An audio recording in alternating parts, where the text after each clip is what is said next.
baik, terima kasih Alisa dan Edward yang sudah memimpin kebaktian pada hari ini.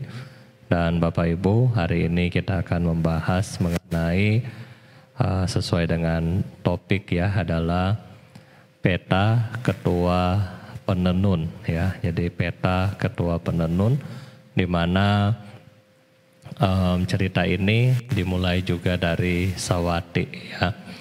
Sebenarnya pada kesempatan ini Bante sudah bilang kayaknya kita akan balik ke riwayat Sang Buddha untuk cerita setiap malam. Namun karena melihat ketika Bante membaca mengenai peta watu, dan di sini banyak sekali contoh-contoh yang berkaitan dengan kehidupan kita sehari-hari, dan Bante rasa ini kita perlu untuk bahas ya. Jadi jangan sampai kegiatan kita sehari-hari malah membuat kita terlahir di alam-alam yang menderita, seperti cerita-cerita yang ada di peta watu 37 bab ya. Jadi pelan-pelan kita bahas. Nah, semoga biar kita sadar bahwa tindakan, apakah ucapan, pikiran maupun perbuatan kita ya, semoga jangan sampai membuat kita terlahir di alam yang menderita ya. Jangan sampai terlahir di alam menderita. Dan jangan juga berharap bahwa oh nggak apa-apa Bante, saya sering berbuat baik. Ya saya sering berbuat baik jadi nggak apa-apa ya, sekali-sekali bikin jahat. Nah itu juga akan mengakibatkan kita ternyata bisa lahir di alam peta ya. Jadi ini ya semua yang harus kita jaga di dalam pikiran, ucapan dan perbuatan kita. Baik, pada hari ini kita masuk pada peta watu di bab ke-8 ya. Di bab ke-8 di mana dimulai dari Sawati. Ya, ketika di Sawati para biku sedang akan memasuki masa wasa ya. Jadi beberapa saat lagi para biku akan memasuki masa wasa, di mana masa wasa adalah musim hujan ya. Musim hujan. Jadi kalau Bapak Ibu ingat masa wasa di India ini adalah musim hujan yang sangat lebat ya. Banyak sekali di daerah pegunungan, longsor, banjir, dan kadang-kadang yang kita tahu Sungai Neranjana. Ya kalau Bapak Ibu ke India selain bulan Wasa, Sungai Neranjana ini airnya sangat sedikit ya. Dan kita bisa nyebrang Sungai Neranjana berjalan kaki karena airnya sangat-sangat sedikit. Tetapi jangan coba-coba kalau masa wasa ya, air yang ada di Sungai Neranjana bisa 2-3 meter tingginya dan dengan sangat-sangat deras ya. Jadi ini kita perbandingkan antara Sungai Neranjana dan masa wasa ya. Dan juga kalau masa wasa di belakang daripada Wihara Indonesia Bodh Gaya itu jadi taman yang indah ya. Jadi seperti ada tanaman padi dan ada kolam. Karena sawah-sawah di sana juga kerendam air begitu tinggi. Ya jadi air terlalu banyak ketika musim wasa. Nah, menjelang musim wasa, lantas para biku memasuki ke desa. Ya, kebetulan di desa ini ada sekitar 11 orang penenun ya, mereka yang membuat kain tenunan, dan di antara mereka memiliki keyakinan terhadap Buddha Dhamma Sangha. Jadi ketika para biku sangga memasuki area daripada desa ya, kemudian para umat ya, mereka melihat para Bante, mereka bahagia. Oh, ada Bante yang datang di sini, dan mereka akhirnya melakukan dana makan ya. Ketika mereka melakukan dana makan, mereka bertanya kepada para Bante, Bante, alamat yang terakhir Anda akan pergi kemana? Para biku berkata, oh saya atau kami akan tinggal di mana tempat yang sesuai dengan kami, ya, di mana memiliki penyokong yang baik, karena ini sudah mendekati masa wasa. Kemudian para penenun ini masyarakat berkata kepada para bante, ya sudah ya, kalau misalnya ini sudah sangat dekat dengan masa wasa, marilah para yang mulia untuk tinggal di desa kami ya. Nah, setelah para biku setuju, pada akhirnya umat-umat membangunkan gubuk ya, kita bilang kuti sementara yang terbuat dari, di sini disebutkan dari bambu ya, dari bambu dan jerami. Nah, kemudian Bapak Ibu, ketika gubuk selesai, masa wasa juga sudah mulai berjalan. Nah, disitulah kemudian setiap hari ya para bante berpindah patah ya, mereka berpindah patah untuk mendapatkan makanan di kampung tersebut. Jadi ke kelompok daripada penenun yang jumlahnya 11 orang ini, mereka semangat ya, mereka semangat untuk melakukan perbuatan baik.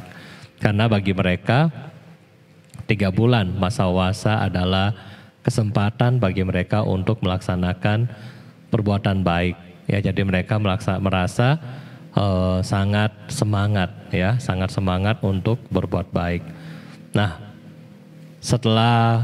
selama wasa berbuat baik, ternyata Bapak Ibu ada satu ya, istri daripada ketua penenun, dia nggak setuju ya, dia nggak setuju akan apa? Dia nggak setuju akan berdana ke para biku ya. Dia merasa kenapa ini bante-bante harus dikasih makan? Ya, mungkin Bapak Ibu juga berpikir ya, ketika para bante pindah patah, Anda mungkin bingung. Ya, pernah kejadian di Jambi atau di mana? Ya, ketika para bante pindah patah di jalan, kemudian umat yang nggak tahu ya, dia telepon ke pengurus. Dia bilang begini, kamu tahu nggak, kalau kamu nggak sanggup untuk kasih makan bante, jangan undang bante. Ya, jadi ini kejadian lucu di Jambi ya. Jadi umat itu berpikir bahwa apa ya, bantenya itu kasihan minta-minta ya, padahal bukan, Jadi para biku itu melaksanakan pindah patah bukan untuk minta-minta makanan ya, maksudnya bukan untuk karena bukan di wihara nggak ada makan, tetapi karena ini adalah kebiasaan daripada pertapa.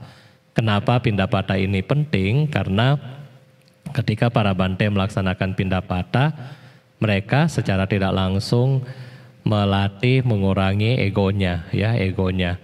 Contohnya apa? Ketika berpindah patah, para bante tidak menggunakan sendal, ya. Jadi egonya turun, ya. Kemudian mereka ketika melaksanakan pindah patah, sebenarnya hati kecil juga malu, Bapak Ibu ya. Bante pernah waktu pertama kali pindah patah, ya, malu juga dalam hati. Aduh, saya ini mantan konsultan pajak, biasa di kota, ya kan. Terus ini ke kampung. Di kampung juga waktu itu di wihara hutan ya, mereka rata-rata hanya buruh petani karet. Ya, jadi rasanya bagi saya itu nggak pas ya, maksudnya secara kemampuan finansial saya lebih mampu dari mereka, tapi kenapa saya harus pindah patah?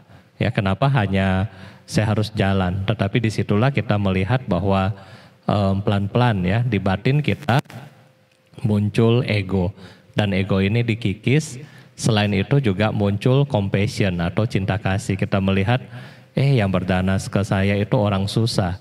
Ya, mereka memiliki keyakinan untuk berdana. Di situ muncul cinta kasih. Bagaimana kami melaksanakan praktek dhamma yang lebih baik, ya, karena kita langsung bertemu dengan umat-umat. Ya, kembali lagi ini ketika masa normal ya, masa sebelum COVID tahun 2013. Waktu itu saya jadi pertama kali melaksanakan wasa di Thailand ya, di wihara hutan. Jadi kita setiap hari melaksanakan pindah patah. Nah, ketika di sini di cerita Petawatu ini, ketika melaksanakan pindah patah, ya istri dari ketua penenun nggak setuju karena merasa nggak perlu untuk berdana makan kepada biku sangha ya. dia malah melarang teman-teman kelompoknya untuk berbuat baik. Udah nggak usah berdana kepada para bante ya, kita nggak usah berdana. Karena ini adalah istri daripada ketua penenun ya, sehingga kadang-kadang para penenun mungkin terpengaruh ya, pada akhirnya ketua penenun memiliki kebijaksanaan. Ya sudah, saya pribadi nggak usah berdana langsung, tetapi kasih kesempatan kepada adiknya yang mengurus para biku sampai wasa selesai. Ya, karena takut sama istri, takut berantem di rumah terus. Nah, pada akhirnya memberikan kesempatan kepada adik untuk melakukan kebajikan. Tahu bahwa adik iparnya melakukan kebajikan, ya, istri daripada ketua penenun ini tambah marah, ya, tambah marah karena dia juga memiliki pandangan salah, ya. Nah, apa yang dia ucapkan, ya? Dia mengutuk, ya, di dalam hati, dalam keadaan marah dia mengutuk suaminya, ya. Apa yang dia bilang? Makanan dan minuman apapun yang kamu berikan sebagai dana kepada para pertapa yang merupakan putra-putra Sakya, semoga makanan itu di alam lain berubah menjadi kotoran dan air kencing, darah dan nanah bagimu, ya. Dan semoga jubah-jubah itu menjadi lempengan-lempengan besi panas menganga. Ya, jadi ini adalah karena kebencian, ya, karena pandangan yang salah menyebabkan dia sangat marah ketika orang lain melakukan perbuatan baik dan sampai mengutuk, ya, orang bilang sumpahin. Nah, ketika Bapak Ibu akhir daripada cerita, ya, para biku keluar wasa, kembali ke wihara yang dia tuju, dan kemudian ketua penenun dan teman-temannya meninggal dan istrinya juga ini meninggal, ya. Maka ketua penenun karena memiliki perbuatan baik, ya, dia memiliki perbuatan baik, dia memiliki keyakinan terhadap Triratna. Setelah dia meninggal, dia terlahir menjadi dewa pohon yang ada di dekat desa ini. Ya, dia tinggal kembali di desa ini. Nah, kemudian istri daripada ketua penenun, ya, dia meninggal karena kurang kebajikan, ya. Maka dia juga terlahir menjadi peti, ya. Peta, kalau peta cowok, kalau peti cewek, ya. Dia terlahir sebagai makhluk peta wanita dan memiliki kondisi yang sangat tidak baik, ya. Kalau di sini dibilang bahwa si istri, ya, si peti ini memiliki penampilan yang sangat mengerikan. Dia telanjang dan juga memiliki rasa haus dan rasa lapar yang sangat-sangat luar biasa. Ya, dia memiliki perasaannya seperti ini. Nah, karena dia, ya, sangat lapar, haus, kemudian dia berkeliling untuk mencari makan. Kebetulan dia dari jarak jauh dia tahu bahwa dewa pohon ada di situ. Dan dia memohon kepada dewa pohon yang yaitu mantan suaminya sendiri, ya. Untuk apa? Untuk memberikan dia makanan dan pakaian, ya. Kemudian dewa pohon ini memiliki cinta kasih yang sangat luar biasa. Dia memberikan makanan surgawi kepada si peti, kepada hantu lapar ini.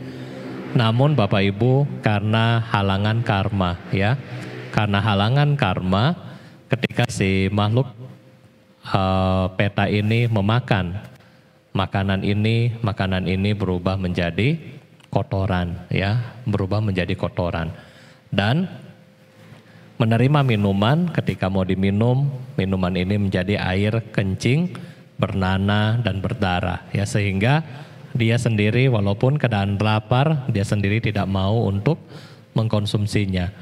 Dan kemudian ketika dewa pohon memberikan pakaian supaya peti ini tidak telanjang, maka kemudian ketika dia menggunakan pakaian ini, maka pakaian yang indah ya, yang sangat bagus ini berubah menjadi lempengan-lempengan besi yang panas. Nah, sehingga dia pun sangat-sangat menderita. Nah, Bapak Ibu, inilah kita bilang kalau orang memiliki rasa benci ya, kita punya rasa benci masing-masing di dalam diri, kita belum terbebas dari loba dosa moha, tetapi kalau rasa jengkel muncul, rasa iri hati muncul, segera sadar. Ya, jangan sampai ucapkan kepada orang, jangan sampai sumpahin orang. Ketika dia menjadi kenyataan, siapa yang menderita? Kita sumpahin orang itu atau kita sendiri yang menderita?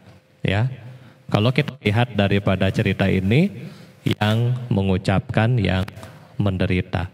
Ya, oleh karena itulah praktek kesadaran, praktek daripada ucapan yang baik itu harus setiap hari kita sadari. Ya. Nah, kemudian setelah Peti ini sangat menderita, dalam kurun waktu beberapa lama lagi ada seorang biku ya yang datang ke kampung itu.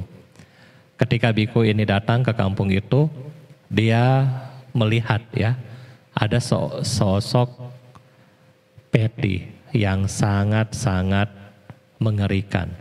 Ya, dia sangat-sangat kaget.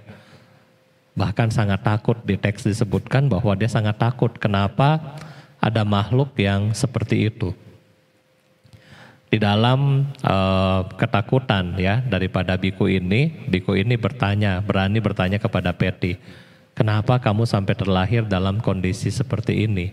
Nah, Peti ini menceritakan ya bagaimana dia membenci, dia memiliki pandangan salah sehingga dia tidak terlahir dalam kondisi yang menyedihkan. Kemudian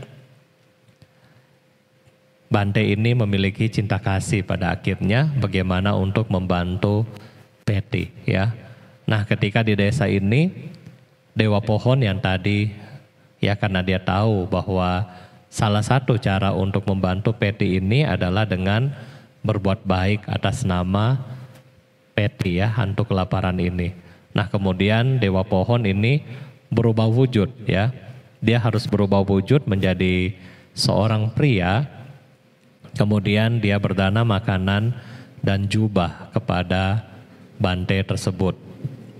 Dan ketika dia berdana makanan ya, Peti yang tadinya kelaparan, kehausan segera memperoleh rasa haus dan lapar yang baik ya, langsung rasa haus dan laparnya ini hilang. Dan kemudian ketika Bante ini dalam perjalanan dia mau ketemu Sang Buddha. Kemudian Dewa Pohon tahu bahwa oh, Peti ini masih telanjang. Jadi tolonglah saya mau berdana jubah kepada Sang Buddha. Tolong sampaikan kepada Sang Buddha ini adalah jubah untuknya atas nama Peti yang tadi. Nah, ketika jubah diserahkan, kemudian Peti yang tadi yang sedang telanjang memperoleh pakaian-pakaian surgawi dan seketika itu terlahir di alam yang lebih baik. Dan juga di cerita sini Dewa Pohon dengan kesaktiannya mengantarkan Bante ini ke tempat Sang Buddha. Nah, jadi Bapak Ibu dan saudara-saudari sedama, kita melihat bahwa kengerian ya, sangat-sangat ngeri, sangat-sangat bahaya. Bagaimana yang Bante selalu ulang-ulang, 5 racun di dalam pikiran kita akan berefek kepada kita di masa mendatang. Ya, 5 racun adalah serakah, kebencian, kebodohan, iri hati, dan kesombongan.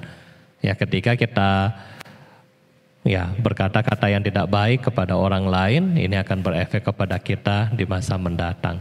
Nah, oleh karena itulah bagaimana caranya biar kita terhindar dari alam-alam menderita? Bagaimana sekuat mungkin kita melatih kesadaran dan juga kita menjaga sila dengan sebaik-baiknya. Dengan cara itu, maka penderitaan ya otomatis kita akan tutup. Coba seandainya Peti yang tadi dia memahami sila keempat, dia memahami cara berdana.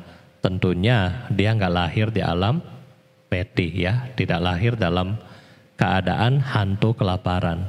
Mungkin dia bisa lahir di alam surga, tetapi karena pandangan salah, karena tidak tahu melaksanakan sila, maka dia lahir di alam hantu kelaparan. Nah, oleh karena itulah kita sebagai umat Buddha, kita sudah mempelajari mengenai poin-poin penting daripada dana, sila, dan samadhi. Harusnya ya, kalau bisa jangan jatuh lagi ke alam peta ya, karena kita sudah mempelajari, kita sudah mempraktekkan, harusnya kita dapat terhindar daripada alam-alam yang seperti ini. Ya mungkin ini yang bisa Bante ceritakan kepada Bapak Ibu buat malam hari ini. Kalau mungkin ada yang mau bertanya atau berdiskusi, Bante persilahkan. Terima kasih. Bante, ini ada umat yang titip tanya, kalau orang udah meninggal, barang-barangnya kapan boleh diberesi? Ya, jadi kalau orang yang sudah meninggal, barang-barangnya apakah boleh diberesi ya?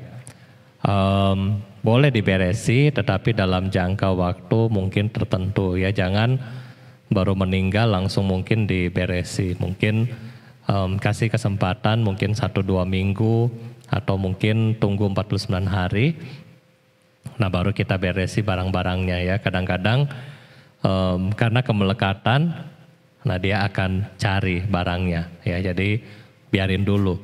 Kalau dari sisi Bante ya, karena kadang-kadang dia melekat sama sesuatu. Nah takut dia melekat, dia akan marah. Kalau dia marah, ya nanti dia akan menderita ya. Jadi jangan kita membuat hal yang lain buat dia. Karena ada satu cerita, Bante alami sendiri ya, waktu ada yang meninggal, nah kemudian Bante beres-beres barang ya, Bante beres-beres barang, nah kemudian dikasih info bahwa jangan beres-beres, ya saya masih mau barang itu di situ, jangan dipindah.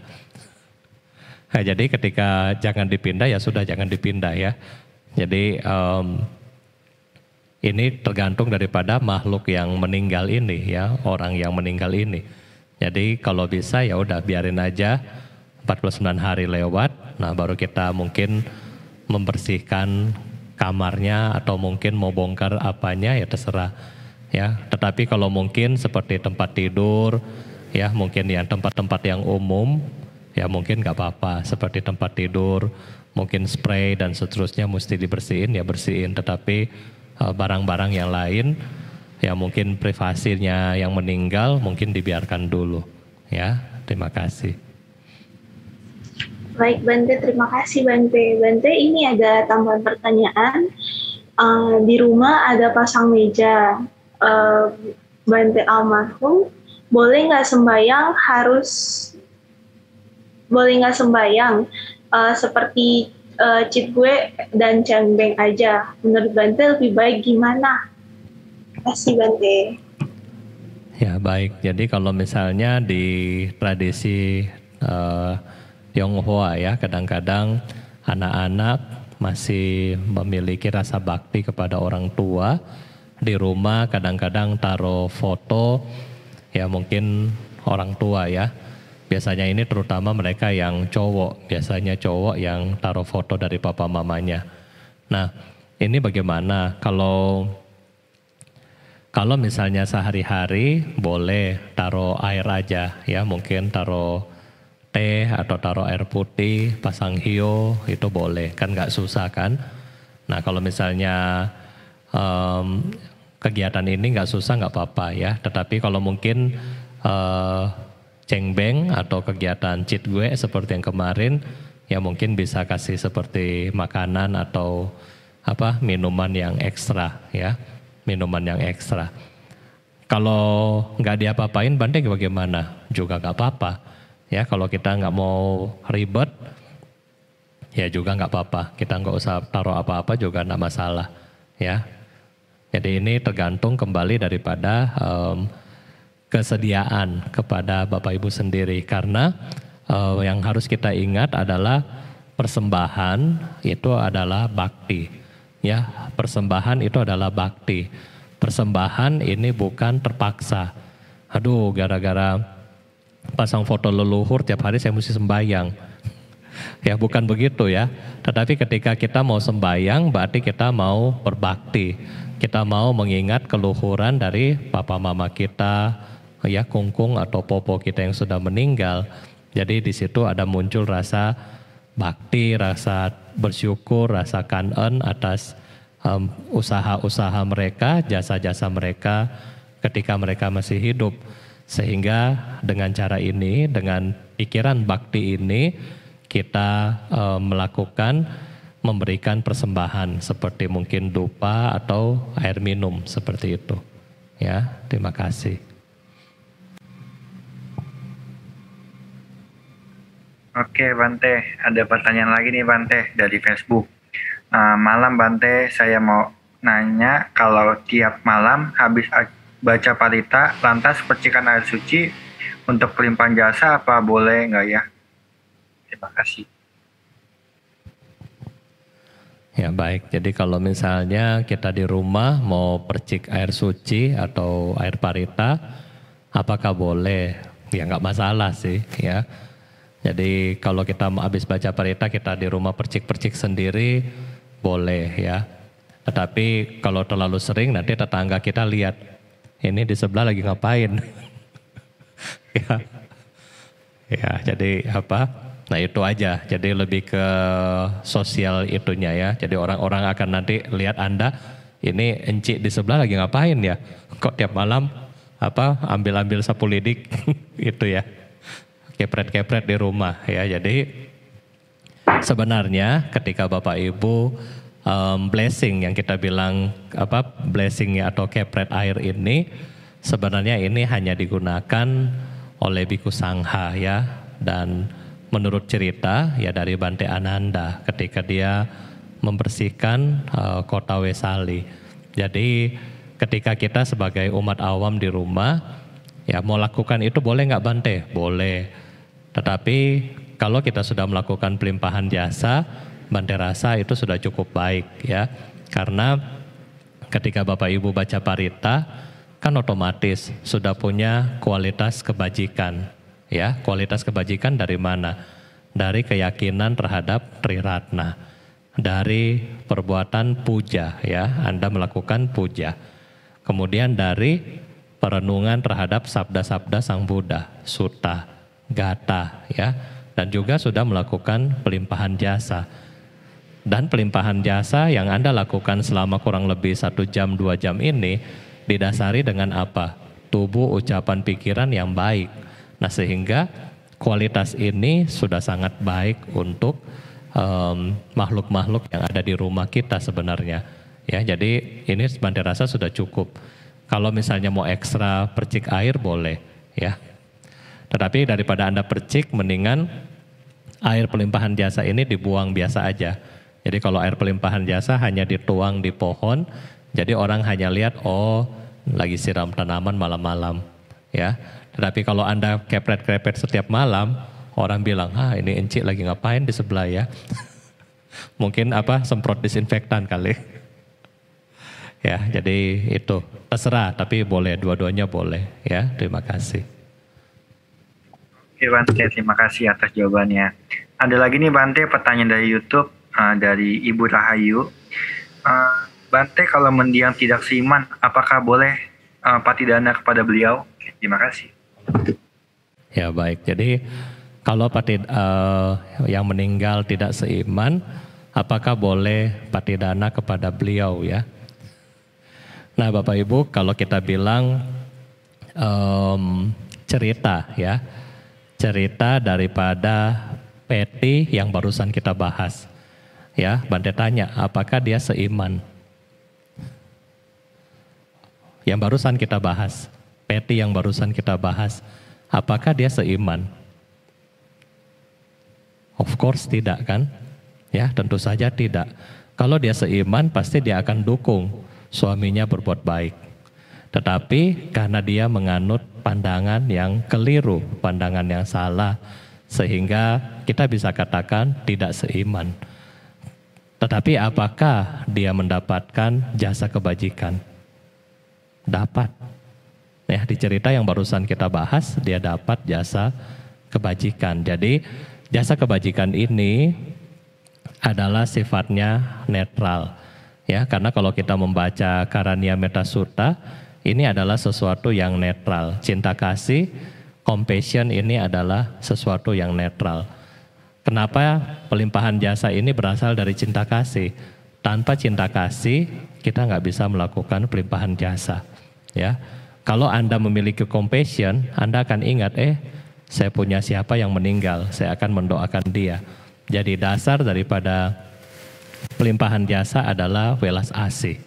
Nah, welas asih ini dikatakan tanpa batas, ke atas, ke bawah, ke samping, tanpa rintangan, tanpa benci, tanpa permusuhan. Berarti ini adalah sesuatu yang netral. Nah, jadi siapapun kita bisa memberikan cinta kasih kita ini dalam hal pelimpahan jasa. Tadi juga pagi ada seorang bapak ya telepon ke Bante. Bante, saya juga mau pelimpahan jasa, boleh nggak? Dia punya anjing baru meninggal dan dia mau melakukan pelimpahan jasa. Nah, menurut Bapak Ibu boleh nggak? Ya, boleh ya, kita melakukan pelimpahan jasa kepada siapapun, semua makhluk boleh. Ya, bahkan ketika kita baca Patidana kepada makhluk yang berada di alam kehidupan, ya, di 3 alam, 4 jenis kehidupan, berarti semua makhluk kita doakan, itu boleh. Ya, terima kasih. Baik, terima kasih Bante atas jawabannya. Ini ada pertanyaan lagi dari Facebook Bante, dari Limli. Selamat malam, Namo Buddhaya, Wandami Bante. Maaf, saya ingin bertanya, keadaan sekarang, adakah setiap Bante tentu masih memiliki batin lihat makhluk peta, piti, sangat menderita? Ada Bante milik cinta kasih, jasa kebajikan makhluk peta sekarang ini. Terima kasih Bante. Ya, jadi pertanyaan dari Pak Lim ya, bahwa adakah ya Bante yang memiliki batin untuk melihat makhluk peta ya? Mungkin ada beberapa Bante tertentu yang bisa melihat ya. Kalau ini pertanyaannya general kepada para Bante, mungkin ada yang bisa lihat ya. Kalau saya nggak bisa. Ya, karena saya mau baca buku aja mesti kacamata, apalagi lihat makhluk ya. Dan jangan sampai deh lihat makhluk, Bante juga takut, nggak mau ya. Nah, jadi mungkin ada beberapa biku tertentu mereka memiliki kemampuan untuk melihat ya. Jadi ada ya. Kemudian bagaimana ya kalau ada makhluk yang menderita, apakah para Bante memiliki ya cinta kasih, jasa kebajikan untuk makhluk peta?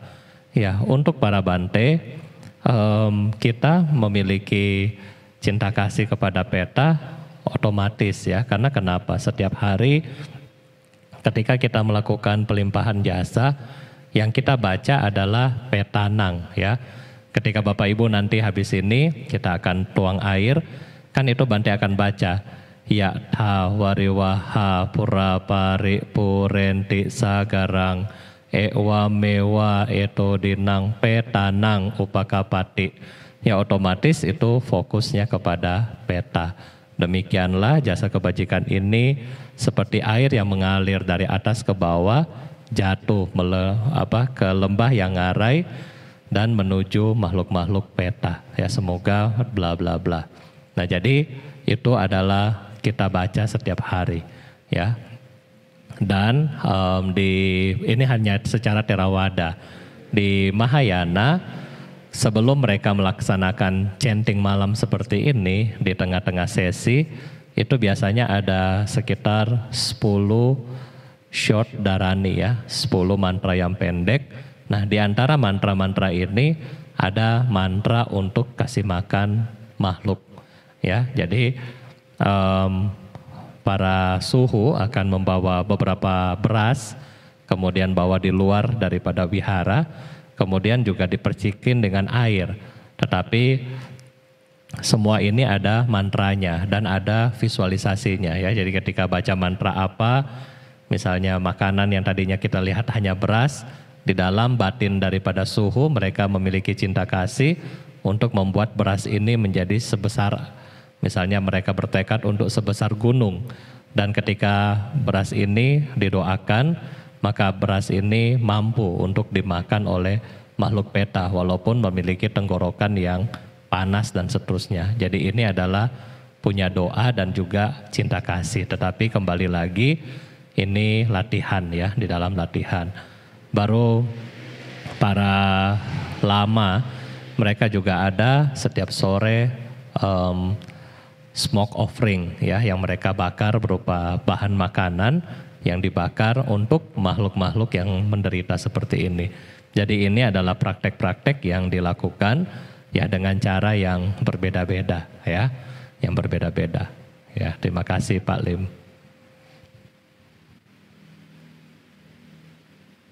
Oke, terima kasih Bante. Pertanyaan selanjutnya dari Facebook juga, dari Ko Johnson. Nama budaya Bante, selamat malam, izin bertanya. Kalau misalnya kita meditasi cinta kasih, kita fokus pada leluhur dan makhluk yang menderita. Apakah akan terkonek pada leluhur atau makhluk yang menderita tersebut dan mereka akan menghampiri kita? Terima kasih.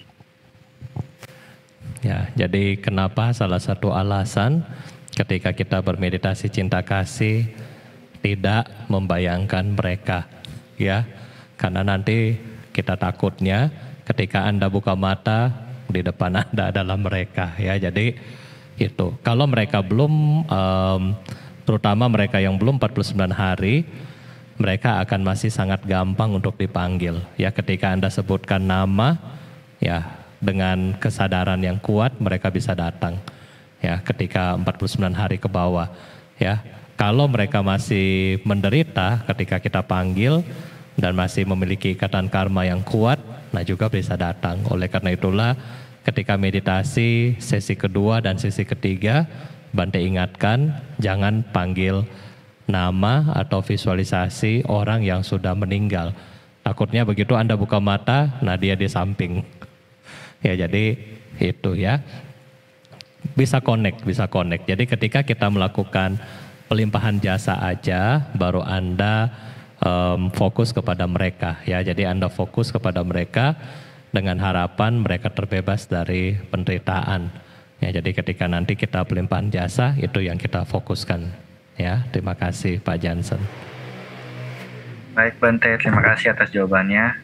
Berikutnya Bante dari Celina dari YouTube. Selamat malam Bante, bagaimana menyikapi orang tua yang tidak senang melihat anaknya selalu berdana? Terima kasih.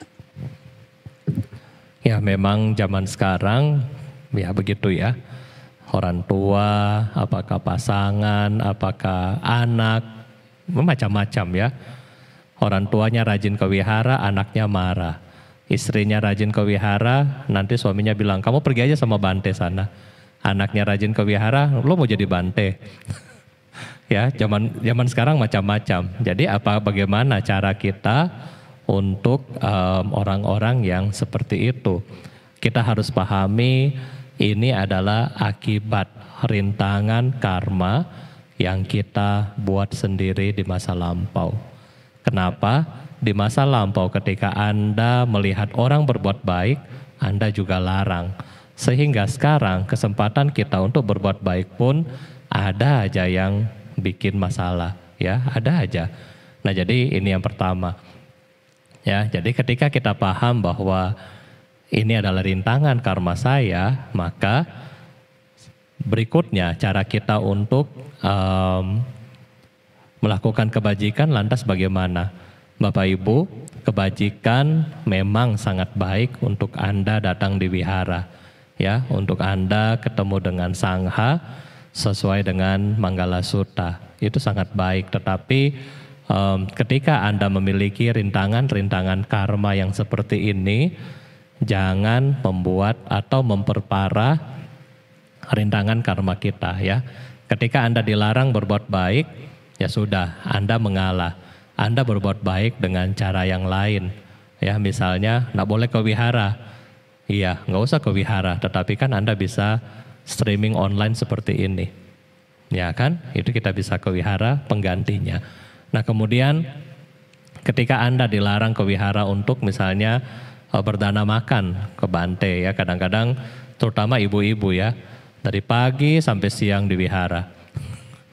Pergi izin ke suami, mau pergi mana? Dana wihara, dana makan. Iya, pagi memang datang ke wihara, habis itu nggak tahu dia kemana. Ya, tapi alasan ke suami mau ke wihara. Nah jadi kalau yang begini bagaimana ya? Sekarang Bapak Ibu bisa ganti ya. Anda bisa kirim GrabFood atau GoFood ke wihara untuk pengganti Anda berdana. Jadi ini adalah cara-cara yang sebenarnya kita ganti modelnya ya. Dan berikutnya, setiap kali Anda berbuat baik, Bante sudah minta Anda bikin PR dari 2015. PR-nya adalah, Bante nggak tahu Anda bikin nggak, itu masalah ya. Ketika Anda isi koin, Anda berdana, Anda siapkan satu celengan, setiap hari Anda isi koin ya. Ketika Anda isi koin, Anda bertekad semoga kebajikan ini melimpah kepada semua makhluk yang ada di rumah ini. Dan semoga juga dengan kebajikan ini, rintangan, halangan-halangan karma untuk saya mempraktekkan Dhamma dapat lenyap adanya. Jadi dengan cara inilah kita pelan-pelan mengikis halangan-halangan karma spiritual Anda. Ya, jadi itu enggak masalah. Ya.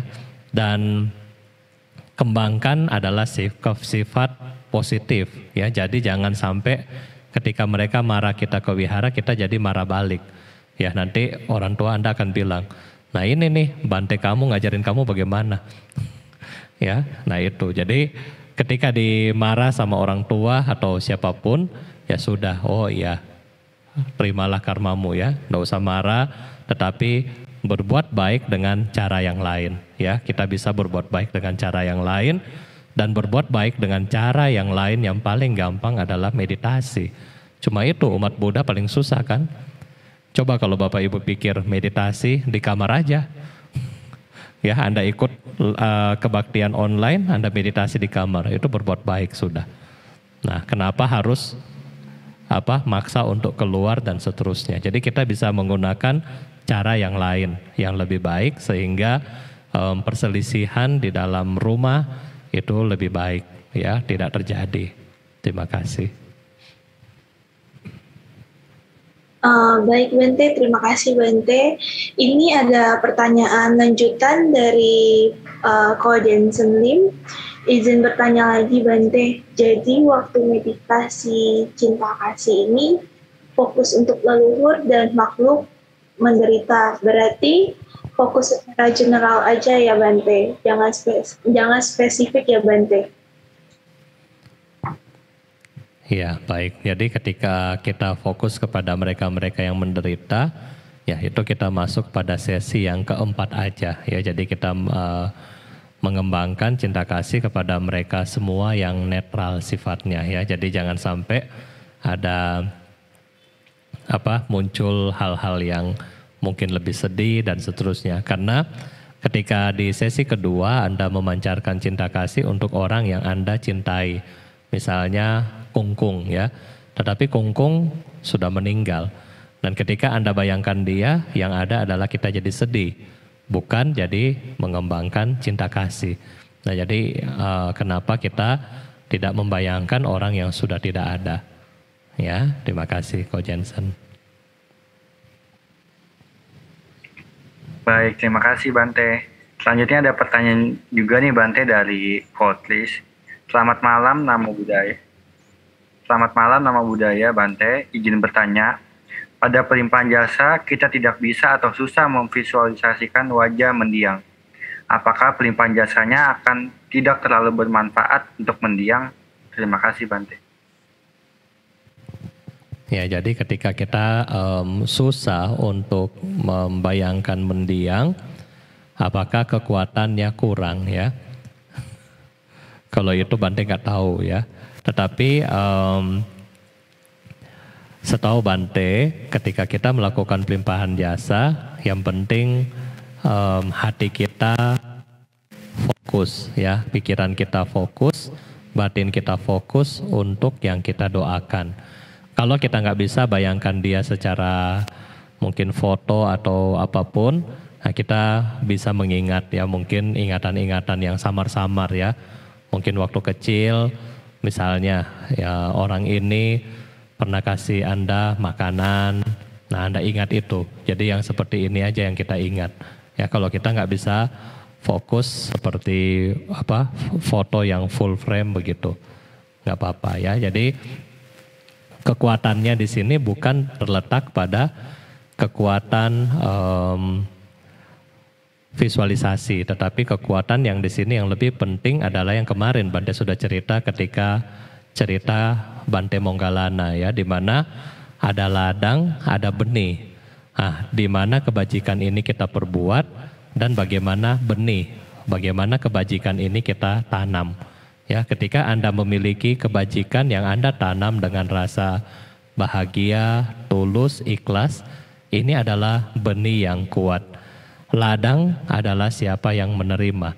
Nah, sehingga ketika ini dikombin menjadi satu kesatuan, maka ini memiliki kekuatan yang besar untuk membantu mereka yang menderita. Nah, jadi itu yang lebih utama, ya. Terima kasih.